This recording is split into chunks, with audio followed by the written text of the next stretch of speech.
नमस्कार, मैं हूं प्रमोद मल्लिक और आप देख रहे हैं सत्यहिंदी.com। ब्रिटेन ने भारत को अपने यात्रा की लाल सूची यानी ट्रैवल रेड लिस्ट में डाल दिया है। इसका मतलब क्या है? इसका मतलब ये है कि भारत से कोई भी व्यक्ति ब्रिटेन नहीं जा पाएगा। ये शुक्रवार से लागू हो जाएगा। इसमें अपवाद में सिर्फ उन लोगों को छूट दी गई है जो ब्रिटेन और आयरलैंड के नागरिक हैं। बहुत ही संक्षेप में इसका मतलब ये हुआ कि ब्रिटेन और आयरलैंड के नागरिकों को छोड़कर कोई भी व्यक्ति, जिसमें भारतीय भी हैं, वो भारत से ब्रिटेन नहीं जा पाएंगे। और जो आयरलैंड और ब्रिटेन के लोग जा पाएंगे, जिनको छूट मिली हुई है, उनको भी सरकार द्वारा चलाए जा रहे क्वारंटाइन होम में रहना पड़ेगा, जो बहुत ही महंगे हैं, बहुत ही एक्सपेंसिव हैं। ये जानबूझकर किया गया है ताकि उन लोगों को डिस्करेज किया जा सके। यानी ब्रिटेन और आयरलैंड के लोग, चूंकि उनके देश के लोग हैं, उन्हें जाने से वो नहीं रोक सकते, इसलिए तकनीकी तौर पर उन्हें रोकेंगे तो नहीं, लेकिन वो इतना महंगा सौदा कर देंगे कि वो जाने के पहले 2 बार सोचें। ये ऐसा क्यों किया जा रहा है? ये ऐसा इसलिए किया जा रहा है कि भारत में जो कोरोना की दूसरी लहर चल रही है और उसमें जितनी तेजी से संक्रमण फैलता जा रहा है, उससे ब्रिटेन बहुत ही चिंतित है, बहुत ही परेशान है और वो डरा हुआ है।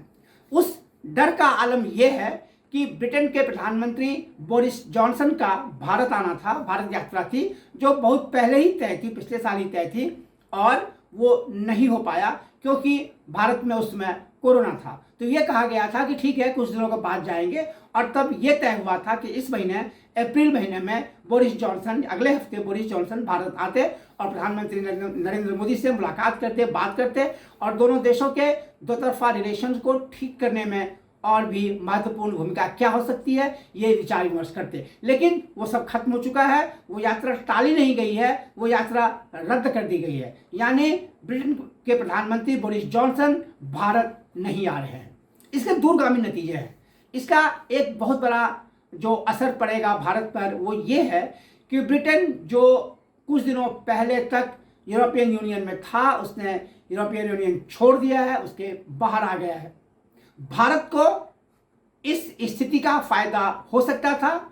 भारत ब्रिटेन के साथ अलग से ट्रेड रिलेशंस को लेकर बातचीत कर सकता था और भारत और ब्रिटेन के बीच फ्री ट्रेड एरिया यानी मुक्त व्यापार क्षेत्र को लेकर बातचीत चल भी रही थी, जिसके मुताबिक ये होना था कि भारत और ब्रिटेन दोनों एक दूसरे को व्यापार में रियायत देते और दोनों एक दूसरे के यहाँ अपना उत्पाद, अपनी सेवाएं, अपना सामान बेचने की छूट देते और उस पर जो आयात कर और जो दूसरे तरह के टैक्सेस लगाए जाते हैं इंपोर्ट पर, वो नहीं लगता, जिससे भारत को भी फायदा होता, ब्रिटेन को भी फायदा होता। ये फिलहाल मामला टल गया है क्योंकि बोरिस जॉनसन अब भारत नहीं आ रहे हैं, इस पर कोई बातचीत नहीं होगी।